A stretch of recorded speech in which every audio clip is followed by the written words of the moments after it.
Baik, terima kasih rekan Sabariah Nuhung di studio RRI Makassar. Assalamualaikum warahmatullahi wabarakatuh.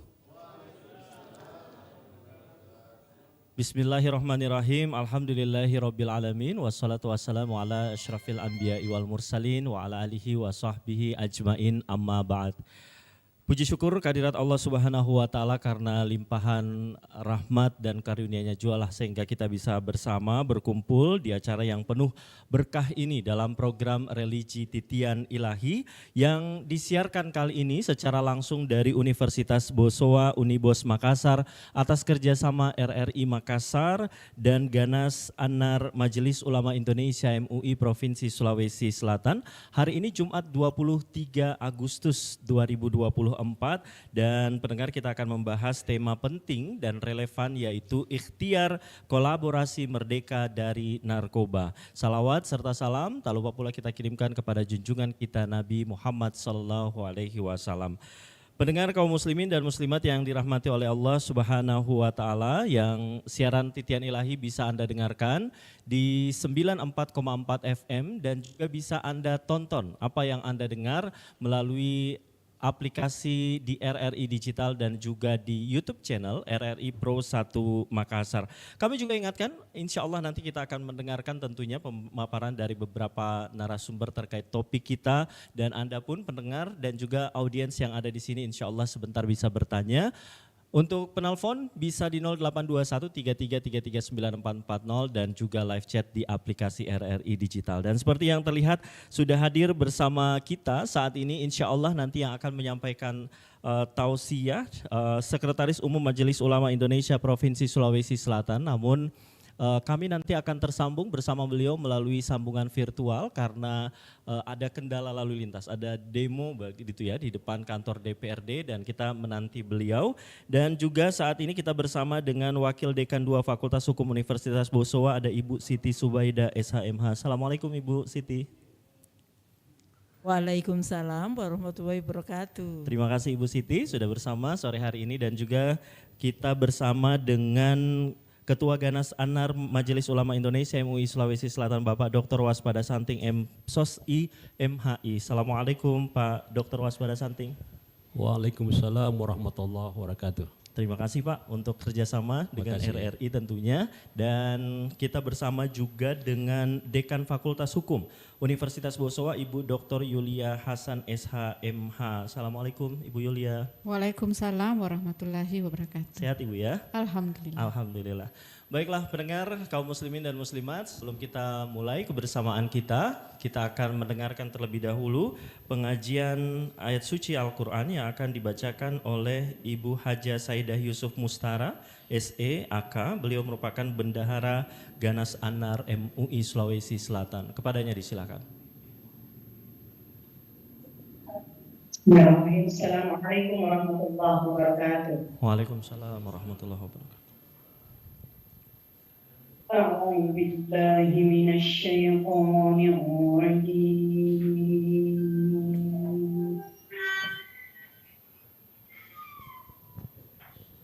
بسم الله الرحمن الرحيم.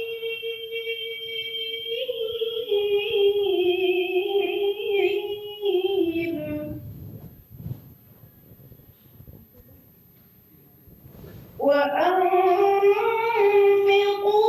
في سبيل الله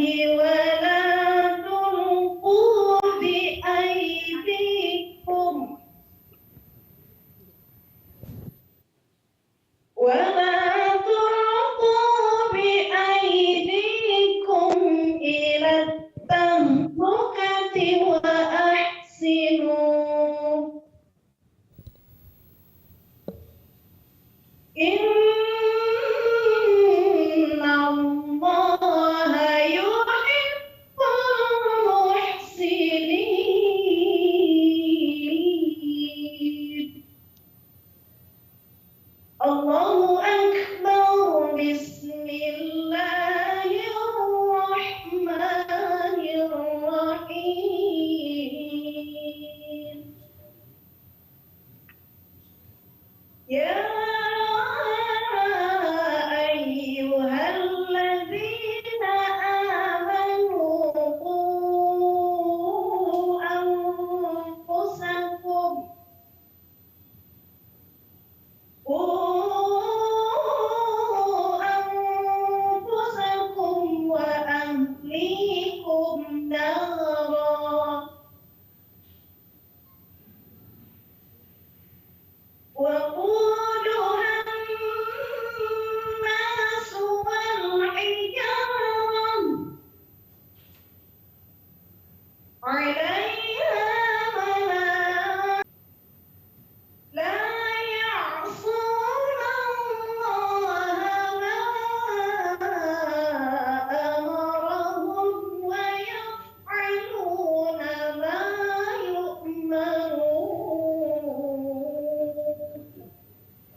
Waalaikumsalam warahmatullahi wabarakatuh. Masya Allah, terima kasih kepada Ibu Haja Saidah Yusuf, Mustara SE AK, Bendahara Ganas Anar Majelis Ulama Indonesia Sulawesi Selatan atas pembacaan ayat suci Al-Quran yang begitu indah.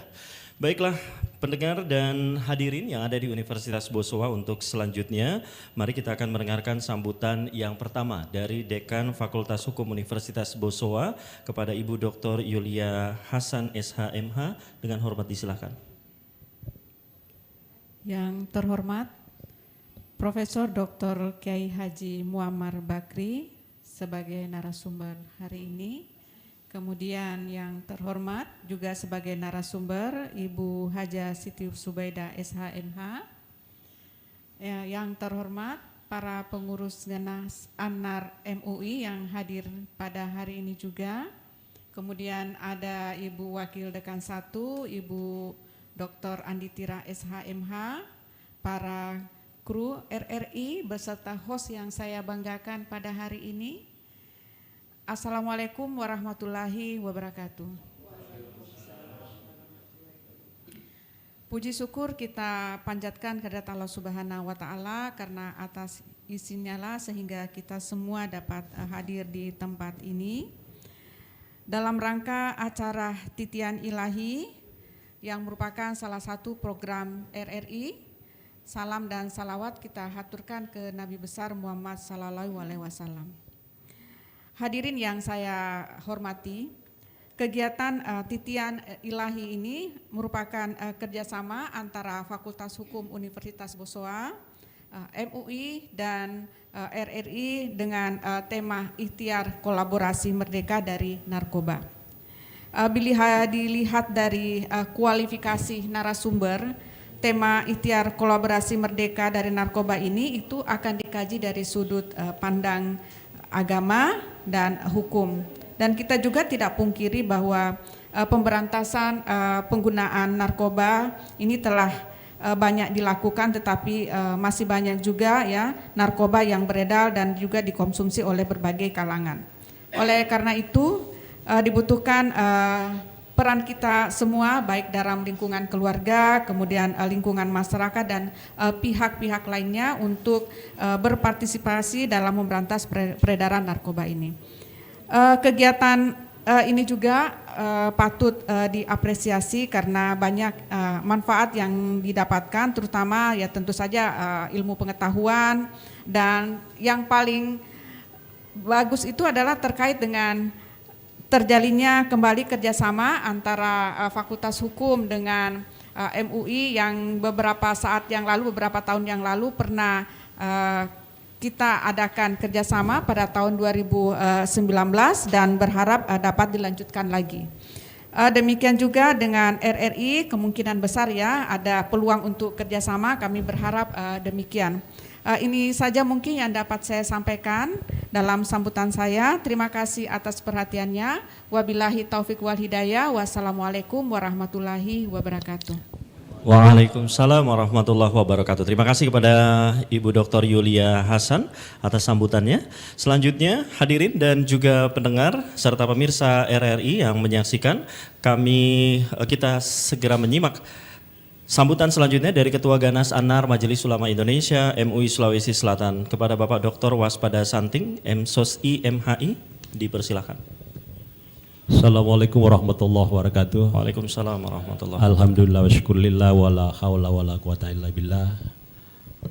Yang sama-sama kita hormati Ibu Dekan Fakultas Hukum Universitas Bosowa, Ibu Dr. Yulia Hasan SHMH, Sekretaris Umum Majelis Ulama Indonesia Sulawesi Selatan Profesor Dr. Kiai Haji Muammar Bakri LC MA, yang membersamai kita dari kantor Majelis Ulama Indonesia Sulawesi Selatan di Masjid Raya karena halangan teknis tadi. Kemudian Ibu Siti Subaidah SHMH, Bapak Koordinator Pro 1 RRI Makassar Zulkarnain Jamaluddin dan seluruh kru RRI yang hadir, serta teman-teman dari Ganas Anar Majelis Ulama Indonesia Sulawesi Selatan, dan tak lupa pula kepada Ibu Wakil Dekan Satu, Dr. Andi Tira, serta para pendengar RRI Pro 1 yang mudah-mudahan senantiasa sehat dalam lindungan Allah dan berkah. Sebagaimana sudah disampaikan oleh host kita tadi bahwa kegiatan yang kita beri tema ikhtiar kolaborasi merdeka dari narkoba adalah program bulanan kerjasama antara Ganas Anar Provinsi Sulawesi Selatan dengan RRI yang alhamdulillah atas kesediaan Fakultas Hukum Universitas Bosowa kita kerjasama sebagai mitra perguruan tinggi dan dilaksanakan dari kampus Universitas Bosowa. Ini adalah kali keempat yang kami lakukan sebagai bagian dari ikhtiar Majelis Ulama Indonesia untuk meminimalisir prevalensi narkoba. Sulawesi Selatan masuk di urutan ke-6 prevalensi narkoba terbesar di seluruh Indonesia, dan kampus mahasiswa salah satu penyalahguna. Bulan Februari tahun 2022 ketika bapak-bapak kita dari aparat kepolisian menangkap penyelundupan sabu-sabu 24 kg. Salah satu pelakunya mahasiswa dari salah satu perguruan tinggi. Kemudian bulan Mei yang lalu, kalau tidak salah bulan Mei tahun lalu juga terungkap ada bangker narkoba di salah satu kampus. Nah, itu membuktikan bahwa prevalensi narkoba salah satu masyarakat yang ternyata rawan terkontaminasi adalah anak-anak kita dari kampus. Nah, karena itu kita berharap bahwa kolaborasi antara Ganas Anar, RRI dan Fakultas Hukum Universitas Bosowa mudah-mudahan bisa menjadi perluasan jaringan benteng baru untuk membentengi mahasiswa kita dari kemungkinan penyalahgunaan narkoba. Dan mudah-mudahan para pendengar juga ya bisa kemudian terinspirasi dari apa yang kita perbincangkan nanti, sehingga bisa mengetahui dari perspektif agama, tahu bahwa yang namanya narkoba itu sesuatu yang diharamkan. Karena dia diharamkan maka tidak boleh kita dekati apalagi dinikmati. Lalu dari perspektif hukum nanti Ibu Siti Zubaidah akan menjelaskan apa resiko hukumnya bagi mereka yang melakukan penyalahgunaan narkoba. Sekali lagi terima kasih Ibu Dekan, terima kasih Ibu Andi Tira, terima kasih Ibu Zubaidah atas kesediaan membersamai kita dalam siaran religi Titian Ilahi pada sore hari ini. Makasih. Fastabiqul khairat. Assalamualaikum warahmatullahi wabarakatuh. Waalaikumsalam warahmatullahi wabarakatuh. Terima kasih kepada Bapak Dr. Waspada Santing MSOSI MHI, Ketua Ganas Anar Majelis Ulama Indonesia Sulawesi Selatan yang telah menyampaikan sambutannya dan juga tadi sudah menyebutkan data begitu, dan termasuk yang rawan terkontaminasi bahaya narkoba ini adalah mahasiswa di kampus. Dan pendengar dan hadirin yang dirahmati oleh Allah, tibalah kita pada acara inti, yaitu kita akan mendengarkan pemaparan dan juga insya Allah tausiah sebentar mengenai bahaya narkoba dalam pandangan Islam, termasuk dari sisi hukum atau sanksi penyalahgunaan narkoba. Dan untuk yang pertama, sebelum kita mendengarkan tausiah dari Bapak Profesor Kiai Haji Muammar Bakri LCMA, kita akan mendengarkan terlebih dahulu pengantar yang akan disampaikan oleh Wakil Dekan 2 Fakultas Hukum Universitas Bosowa Makassar, Ibu Siti Zubaidah SHMH. Kepadanya disilakan. Terima kasih. Bismillahirrahmanirrahim. Assalamualaikum warahmatullahi wabarakatuh. Waalaikumsalam warahmatullahi wabarakatuh. Selamat sore para pendengar budiman Radio Republik Indonesia di seluruh Nusantara.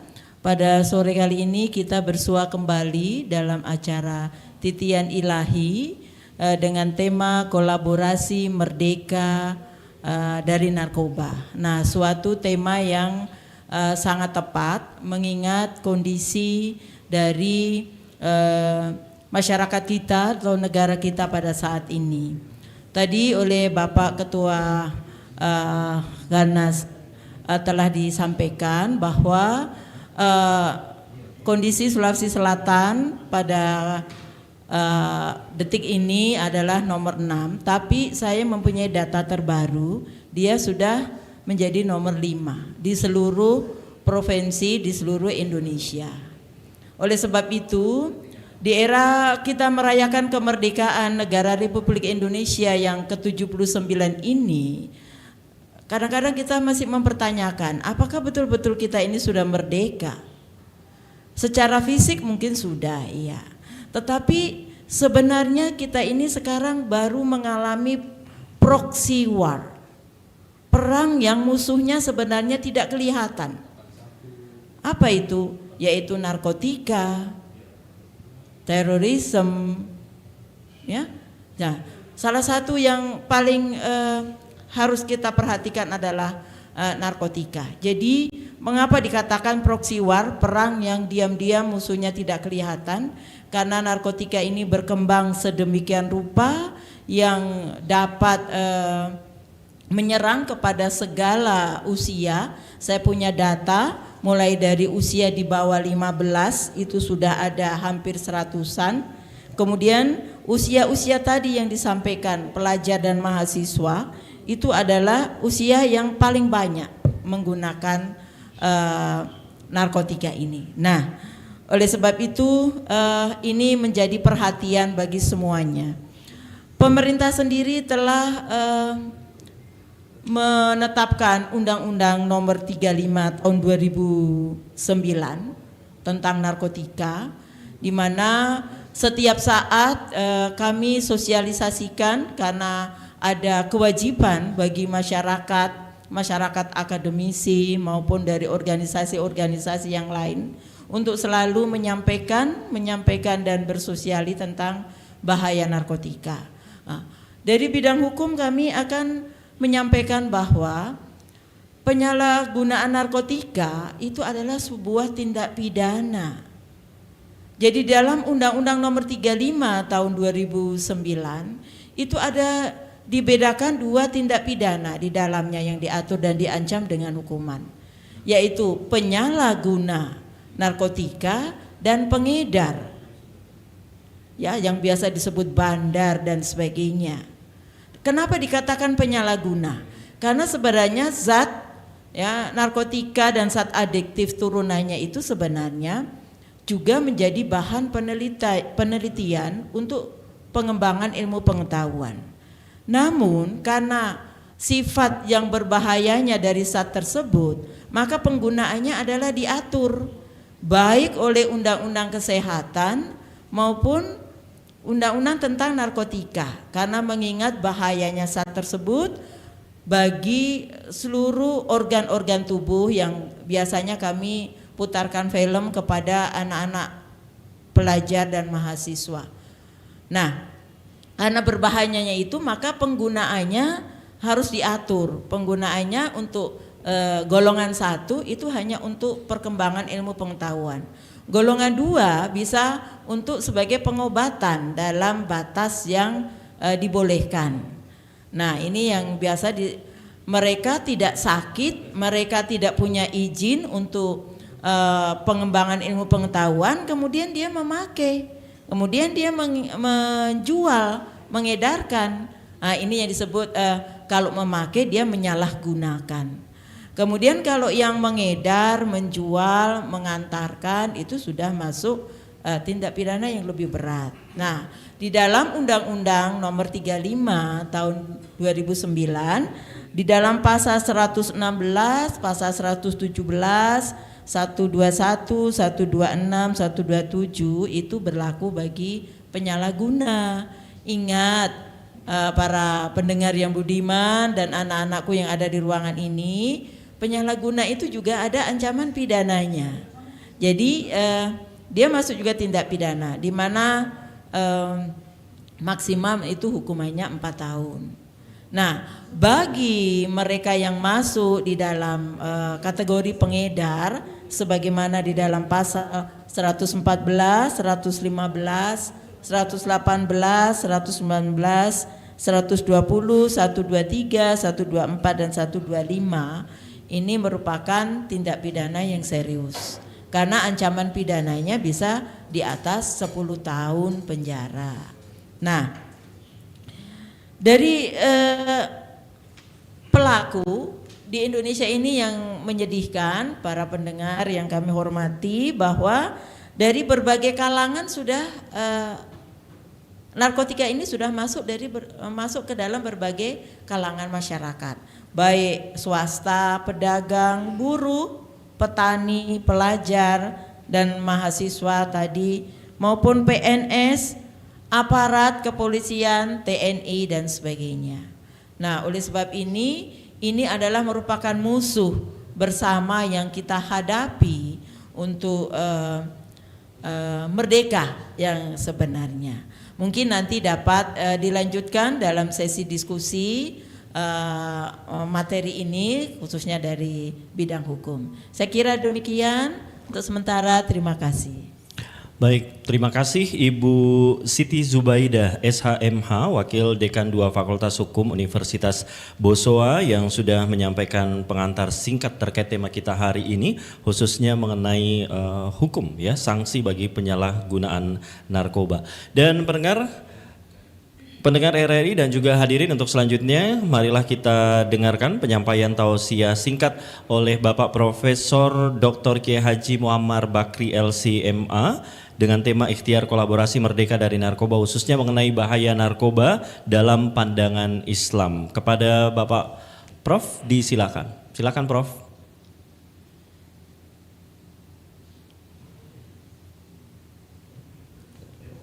Assalamualaikum Pak Prof.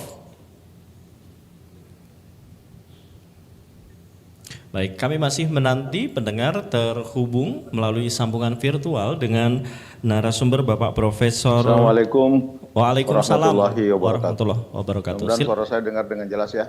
Jelas Pak Prof. Silakan Pak Prof. Waalaikumsalam warahmatullahi wabarakatuh. Ya, silakan Pak Prof.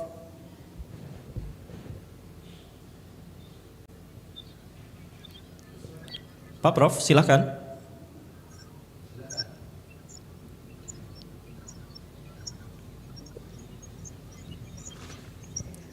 Alhamdulillah wassalatu wassalamu ala rasulillah wa ala alihi wa sahbihi ajma'in. Dan saya hormati seluruh sivitas dan pimpinan Universitas Bosowa,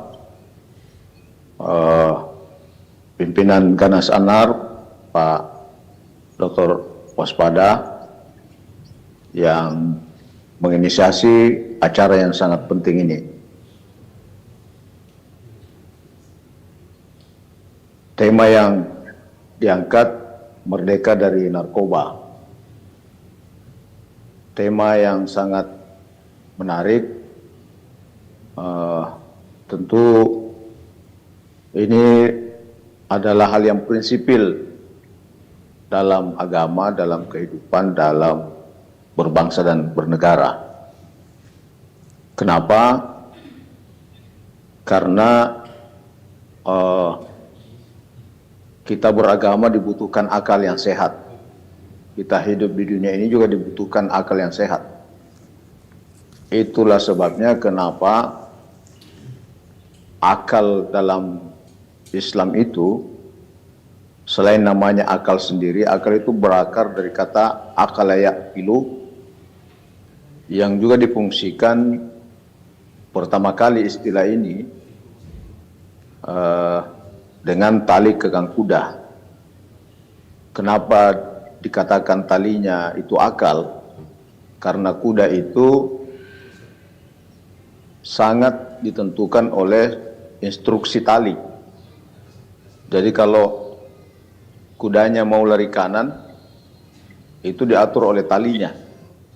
Mau kencang, diatur oleh talinya dan seterusnya. Kapan harus berhenti?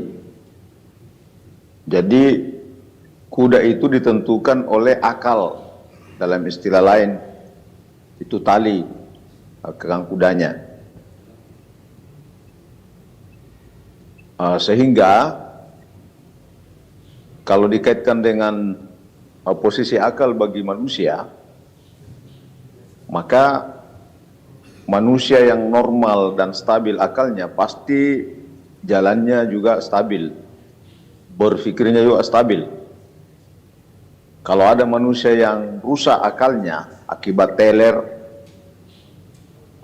dan misalnya mengkonsumsi narkoba dan sejenisnya, pasti cara berpikirnya juga tidak stabil, mengakibatkan fisiknya juga kalau jalan tidak stabil.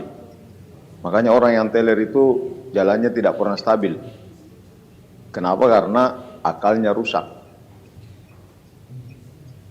Maka kalau dilihat dari urutan tujuan hadirnya syariat ini, yang biasa disebut dengan maqasid syariah, secara berurutan disusun mulai dari menjaga agama, menjaga jiwa, kemudian yang ketiga menjaga akal, keempat menjaga kehormatan, dan kelima menjaga harta.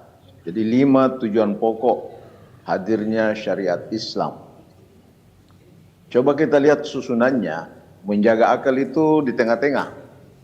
Jadi kalau misalnya digambar dalam bentuk diagram, kanannya itu di situ ada menjaga agama dan menjaga jiwa. Lalu bagian kirinya menjaga kehormatan dan menjaga harta. Jadi persis di tengah-tengah itu menjaga akal. Artinya stabilitas agama ini sangat ditentukan oleh akal. Stabilitas jiwa kita, kehidupan kita sangat juga ditentukan oleh akal. Kehormatan seseorang dan orang lain serta hak untuk memiliki harta itu juga sangat ditentukan oleh akal. Jadi ibaratnya kanannya, sayap kanan itu adalah agama dengan jiwa, kemudian sayap kirinya adalah kehormatan dengan harta. Yang mengimbangi sayap ini supaya stabil jalannya itu adalah akal. Jadi kalau akal rusak, pasti rusak agama. Karena Nabi bersabda, ad-din huwal akal. Agama itu adalah memfungsikan akal. Pasti rusak jiwa dan pasti terganggu kehormatan serta harta kita. Banyak orang yang mengorbankan hartanya dan harta orang lain karena sudah tidak stabil akalnya. Dia terdesak untuk mengkonsumsi narkoba tapi kemudian tidak punya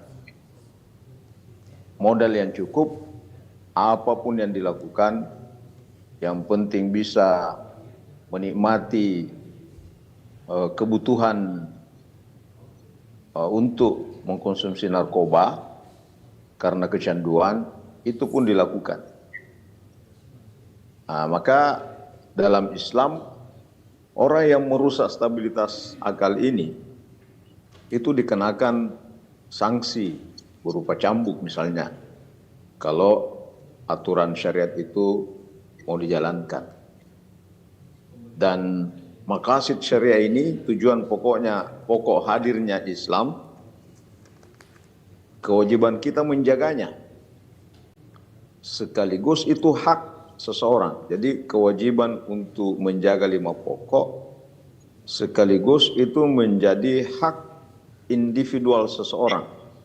Jadi haknya orang untuk beragama, haknya orang untuk hidup, haknya orang untuk berilmu melalui akalnya, haknya orang memperoleh kehormatan, dan haknya orang untuk menikmati harta. Nah inilah pentingnya stabilitas akal, sehingga sekali lagi bagi yang merusaknya dengan mengkonsumsi narkoba, maka sama saja bagi mereka yang mengkonsumsi khamar. Dan dalam hukum Islam, Al-Quran misalnya dan hadis, itu hanya menyebutkan istilah khamar. Jadi kalau dicari narkoba bahasa Arabnya, tidak ditemukan dalam istilah ayat maupun hadis. Karena bahasa Arabnya narkoba itu antara lain al-mukhaddarat.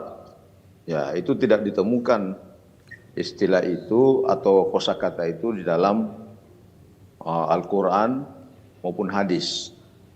Nah, inilah kemudian hukum Islam dengan fleksibilitasnya dan keluasannya, maka apapun yang bisa merusak stabilitas akal itu masuk dalam kategori khamar. Jadi mengkonsumsi narkoba sama hukumnya orang yang mengkonsumsi khamar. Ya, saya kira itu sebagai tausiah singkat yang juga mungkin sebagai pemantik untuk kita dialogkan materi yang sangat vital ini dalam kehidupan kita. Sekali lagi atas nama Majelis Ulama Indonesia Selatan mengucapkan banyak terima kasih kepada Lembaga Ganas Anar. Ini Ganas Anar ini adalah lembaga otonom Majelis Ulama yang ada mulai dari tingkat pusat sampai tingkat provinsi, kabupaten, kota, dan di provinsi diketuai oleh Pak Dr. Waspada Santing yang memang sangat care dengan urusan-urusan pencegahan narkoba dan menjauhkan narkoba dari generasi.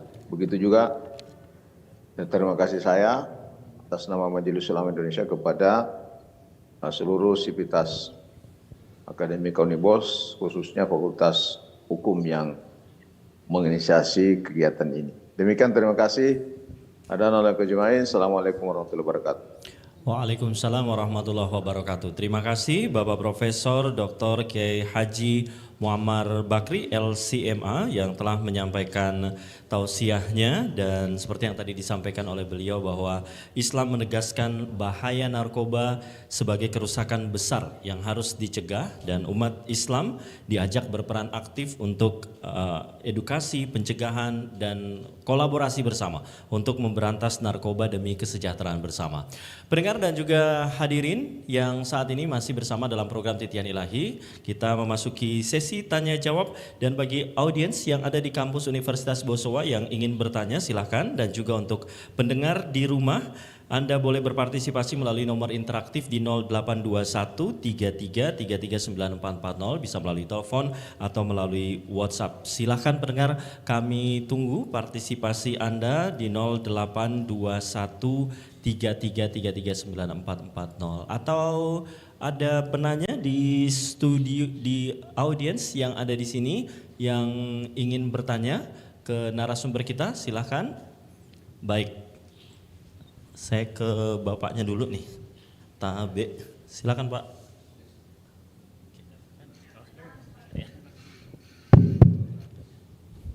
Ya, bismillahirrahmanirrahim. Assalamualaikum warahmatullahi wabarakatuh.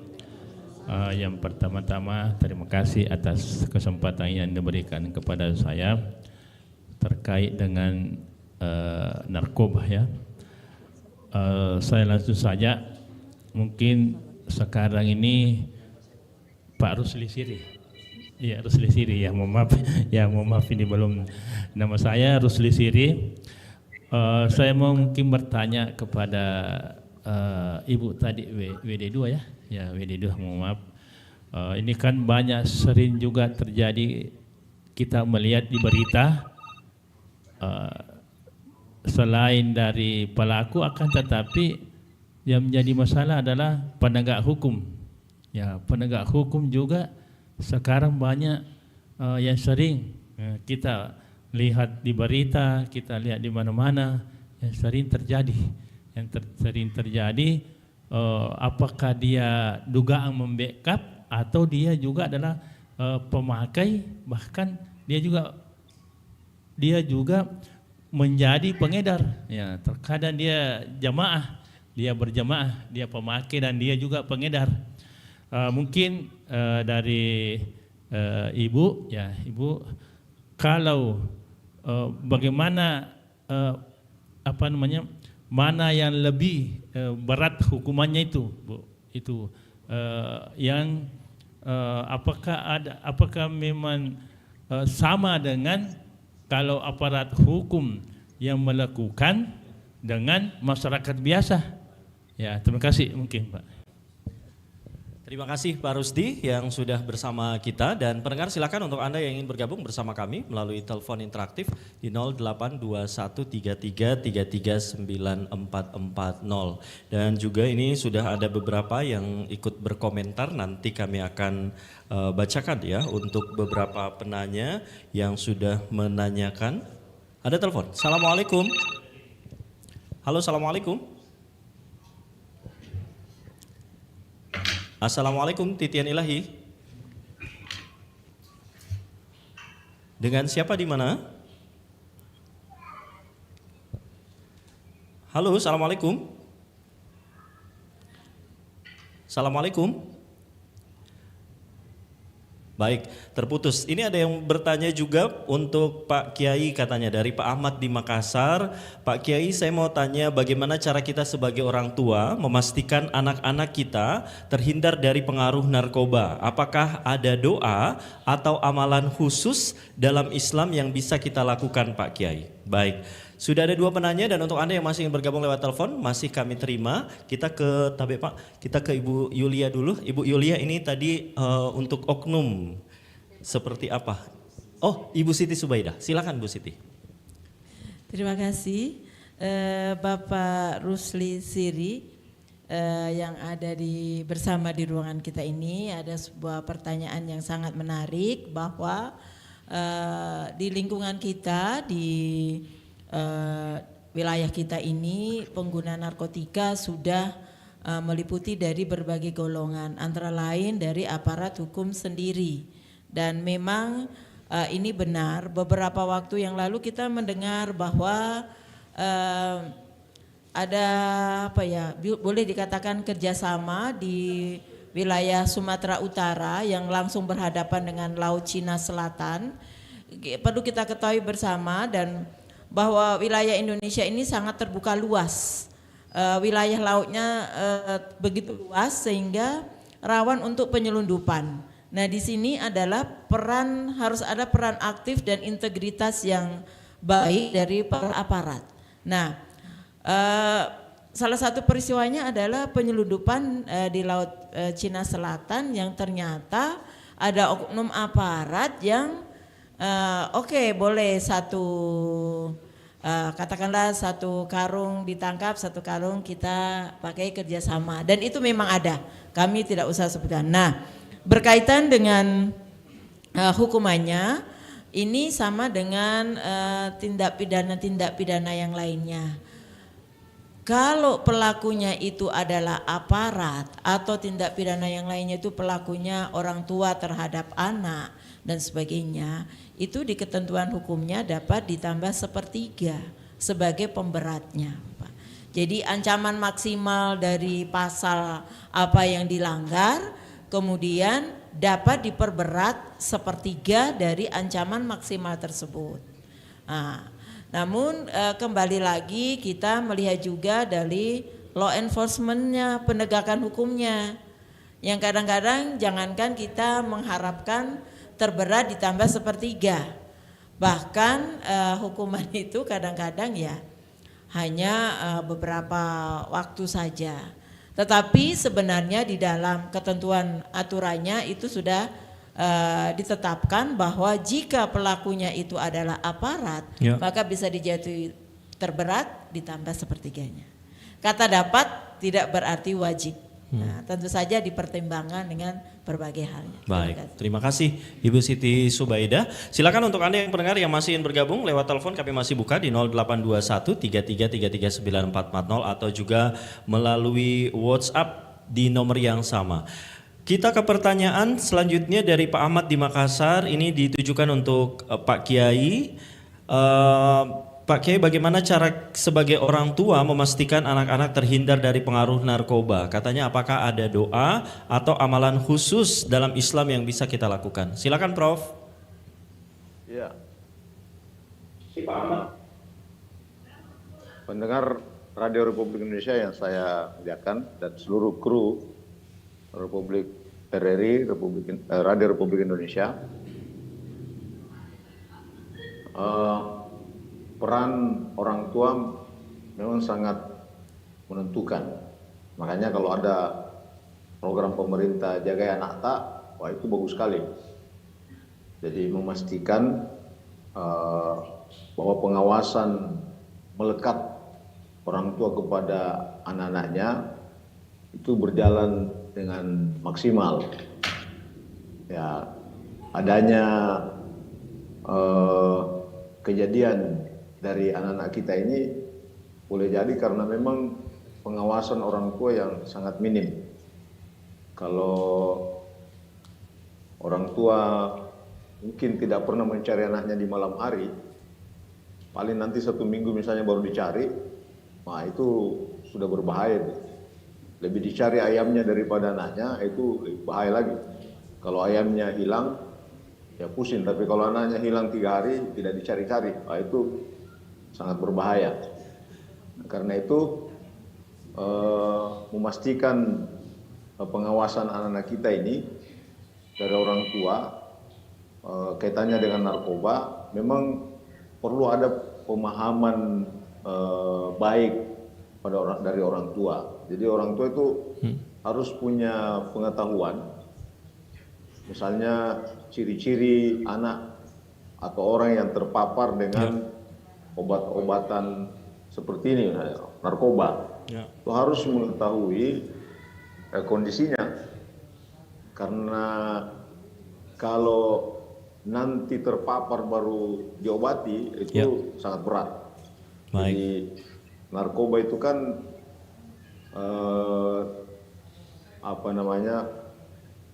obat-obatan yang membuat orang jadi kecanduan. Dan kalau orang sudah kecanduan, ada istilahnya dalam kepala kita itu kan ada hormon dopamine atau apa istilahnya. Itu kemudian ketika seseorang itu kecanduan dengan barang-barang terlarang, otaknya itu tidak berfungsi dengan baik, sehingga yang jelek menjadi baik, yang baik menjadi jelek.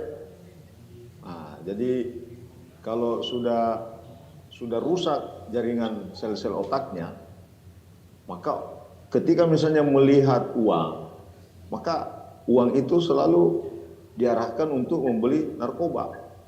Ketika misalnya melihat sudut-sudut ruang yang lagi kosong, kemudian pikirannya itu diarahkan bagaimana bisa mengkonsumsi narkoba di tempat itu dan seterusnya. Baik. Jadi sudah tidak sehat lagi. Nah, karena itu doa yang baik, ya itu orang tua harus membaca tiap habis sholat itu, misalnya Rabbana hablana min azwajina wa dzurriyyatina qurrata a'yun waj'alna lil muttaqina imama. Kalau mau pendek lagi, setiap akhir sujud ya ada buku yang saya baca, ada seorang ibu yang punya anak 9. Ini anunya di Mesir, hanya merawat seorang diri, tapi kemudian anaknya berhasil semua. Ya, berhasil semua. Lalu ditanya apa rahasianya? Ibu ini menjawab, saya tidak pernah mengangkat kepala saya dari sujud sebelum saya doakan anak saya, dan doanya singkat, kata ibu ini. Dia hanya berkata, Rabbi habli auladan salihin warzuqni birrahu. Ya, itu dia tekankan warzuqni birrahu. Jadi ya Allah, berikan saya anak-anak yang bisa saya nikmati kebaikannya. Ya, jadi kalau orang tua menikmati kebaikan anaknya, saya kira itulah kebahagiaan yang tertinggi yang dimiliki oleh orang tua. Terima kasih. Baik, terima kasih Pak Prof. Itu dia tadi amalan dan doa yang perlu dilakukan. Dan baik, kita undang untuk Anda yang masih ingin bergabung bersama kami masih nantikan. Ini ada pertanyaan juga mungkin bisa dijawab oleh Ketua Ganas Anar Majelis Ulama Indonesia Sulawesi Selatan yang menanyakan, mungkin juga bisa ditambahkan nanti oleh Ibu Siti Subaida. Ini melanjutkan tadi apa yang dijelaskan oleh Pak Prof. Katanya dari Pak Rian di Maros, bagaimana kita bisa mendeteksi sejak dini jika ada anggota keluarga yang mungkin sudah mulai terjerumus narkoba. Kemudian ada pertanyaan lainnya dari Pak Ilham juga yang ada di Maros yang menanyakan, ini bisa dijawab oleh Ketua Ganas Anar Majelis Ulama Indonesia. Ini yang ditanyakan mengenai apa peran Ganas Anar dan contoh program atau inisiatif yang sudah atau sedang dijalankan untuk menjauh, agar masyarakat menjauh dari narkoba. Silakan, boleh Pak Waspada Santing dulu, dilanjutkan dengan Ibu Siti Subaidah. Ya, makasih Pak Ilham dari Maros. Apa yang kita sedang ikuti sekarang adalah bagian dari program Ganas Anar. Salah satu program prioritas Ganas Anar memang adalah dalam pencegahan. Nah, kita mau melakukan literasi seperti ini melalui RRI, menyampaikan ke masyarakat betapa besar bahaya narkoba, baik dari perspektif hukum maupun dari perspektif agama. Itu adalah bagian dari proses sosialisasi untuk membangun kesadaran masyarakat. Mudah-mudahan menjauhi itu. Kemudian juga terhadap mereka yang sudah terpapar, bahkan mereka yang sudah terhukum, ya kami kerjasama dengan LP Narkoba Bolangi, Goa. Di sana ada 1173 napi narkoba. Hanya sekitar, kalau tidak salah ada 113 yang muslim, yang non muslim, selebihnya muslim. Mulai dari yang hukuman 1 bulan sampai yang hukuman mati. Tapi alhamdulillah di LP itu mereka sangat patuh beribadah. Bahkan di waktu-waktu salat mereka berebut tempat salat berada paling depan. Ketika mereka sudah letakkan sajadahnya, mereka tidak buka lagi, berharap itu seolah-olah mereka booking untuk salat berikutnya, karena masjidnya kecil sementara jemaah mereka besar. Nah, itu saya kira luar biasa bagaimana upaya mereka untuk menyadari bahwa mereka keliru. Bahkan di antara mereka ada yang alhamdulillah bersedia untuk menjadi bagian dari program Ganas Anar. Ketika kami turun melakukan sosialisasi, mereka mau menjadi memberi testimoni.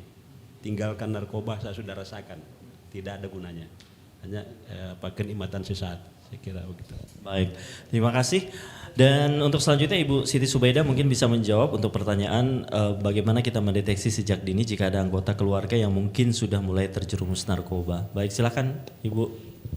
Terima kasih untuk Bapak Rian dari Maros, ya. Tadi pertanyaannya bagaimana kita mendeteksi secara dini ketika anak kita mungkin terpapar narkoba. Nah, dari beberapa hasil penelitian, karena kami bekerja sama juga dengan lembaga pendidikan khusus anak LPK anak di Maros, itu ada beberapa kasus narkotika dan bahkan mereka adalah pengguna dan pengedar.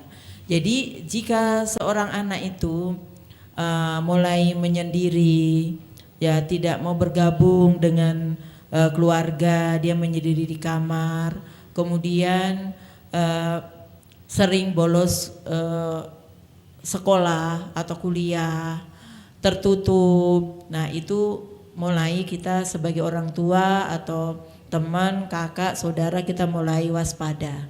Ketika kami berhasil diskusi di LPK Maros itu bahwa dari Bapak aparat penyidik mengatakan, Ibu, jika anak-anaknya itu jam 10 malam masih di luar rumah, itu perlu diwaspadai karena hasil penelitian kalau dia bukan menjadi korban, dia bisa sebagai pelaku. Nah, oleh sebab itu memang partisipasi dari semua masyarakat, terutama penguatan ketahanan dalam keluarga itu penting. Nah, orang tua di sini, kemudian saudara-saudara, kemudian kalau di sekolah itu guru, kami mahasiswa, kalau kami dosen terhadap mahasiswa, kami juga harus perhatikan care kami melalui penasehat akademik untuk selalu mengawasi berbagai kegiatan yang mungkin cenderung untuk disalahgunakan. Nah, kemudian kalau ciri-ciri fisik bisa saja bahwa dia selalu ingin tidur. Kemudian tadi dibilangi sakau, kami pernah memutarkan film juga kepada pelajar SMA bagaimana sih orang sakau, karena itu sudah tertagih tadi seperti Pak Ustaz tadi menyatakan sudah terprogram di dalam otaknya itu untuk minta dan minta.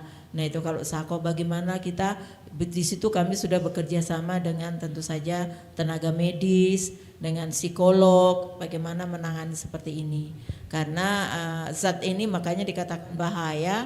Satu kali coba-coba biasanya diajak teman, kemudian dikatakan kamu tidak gaul kalau kamu tidak pakai, biasanya seperti itu. Kemudian akhirnya karena menagih akhirnya uang jajan habis, uang SPP dipakai, kemudian bahkan sampai motor dijual.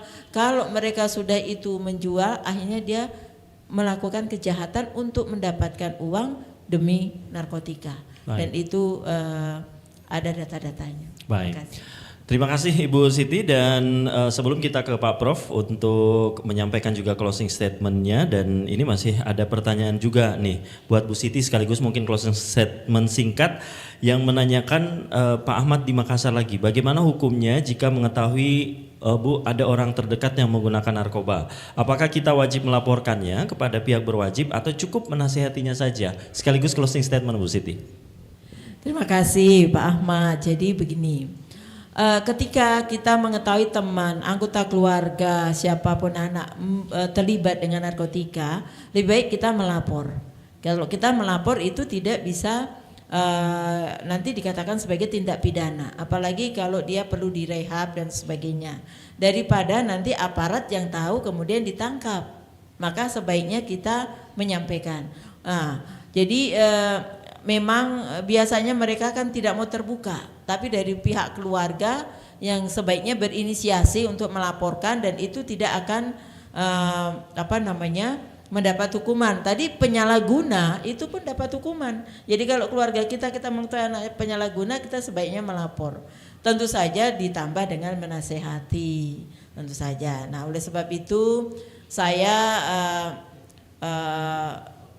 khusus penelitian juga di bidang anak dan perempuan, dan beberapa kali mendapatkan anak konflik dengan hukum. Anak konflik dengan hukum itu anak yang terlibat melakukan tindak pidana, dan rata-rata kebanyakan terlibat dengan narkotika.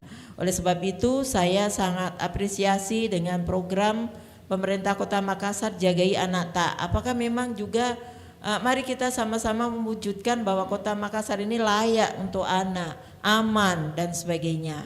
Oleh sebab itu bagi orang tua saya mohon untuk perhatikan perkembangan anak kita. Tentu saja apalagi sekarang dengan kemajuan teknologi, sekali-sekali dicek gadgetnya, karena yang saya temui terakhir itu sistem pengedaran yang dilakukan oleh pelajar itu sistem tempel. Jadi dia timpan di sebuah pohon atau pot, bungkusan kecil, nanti berikutnya ada yang mengambil, dan itu kita bekerja sama juga dengan RT, RW, dan itu sudah digalakkan dalam rangka pemberantasan narkotika ini.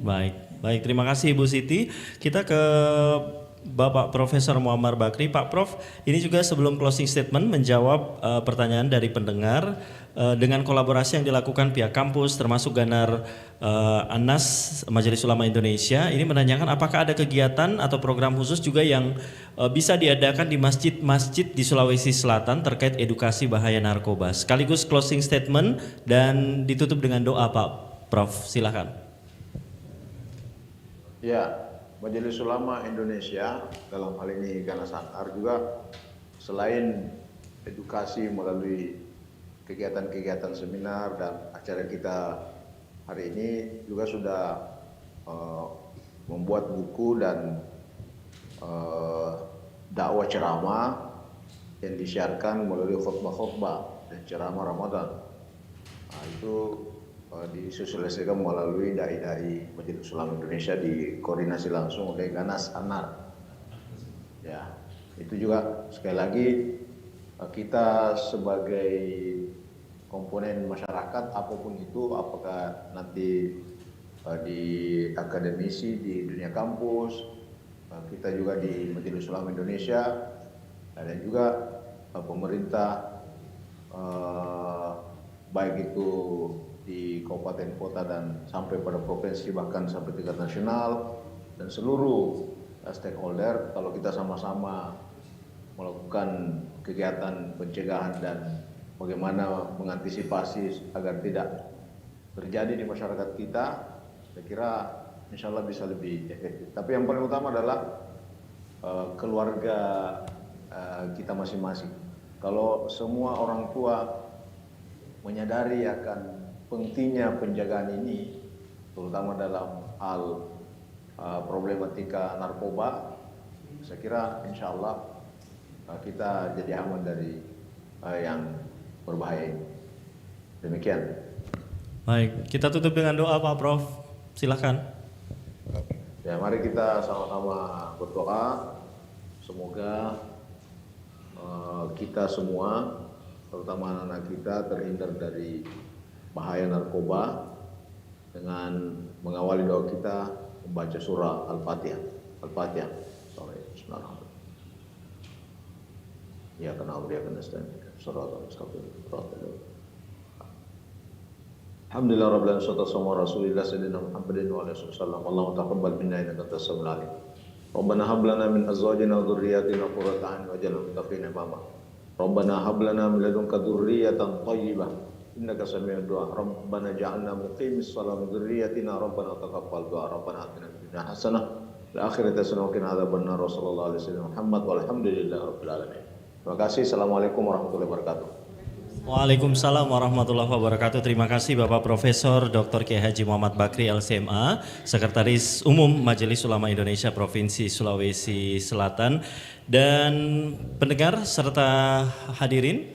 Alhamdulillah kita telah sampai penghujung acara. Kami ucapkan terima kasih kepada seluruh pihak yang telah berpartisipasi, kepada Ketua Ganas Anar Majelis Ulama Indonesia Sulawesi Selatan, terima kasih Bapak Dr. Waspada Santing, MSOSI MHI, juga kepada Ibu Dr. Yulia Hasan, terima kasih Ibu Yulia, dan juga kami ucapkan terima kasih kepada Ibu Siti Subaida, Wakil Dekan 2 Fakultas Hukum Universitas Bosowa, terima kasih Bu Siti, dan juga untuk seluruh sivitas akademika Universitas Bosowa, dan juga pengurus dari Ganas Anar Majelis Ulama Indonesia Provinsi Sulawesi Selatan, dan tentunya seluruh kru RRI Makassar yang juga hadir bersama kita, Koordinator Pusat RRI Makassar Bapak Zulkarnain, juga pengarah acara Melani Ahmad, dan seluruh kru, ada rekan Fandi, rekan Yudhistira, rekan Oki, rekan Desti, dan juga Ruli, dan semua tim yang bertugas. Kami mengucapkan terima kasih sekali lagi. Sampai jumpa dalam program Titian Ilahi selanjutnya kerjasama dengan Ganas Anar Majelis Ulama Indonesia. Assalamualaikum warahmatullahi wabarakatuh.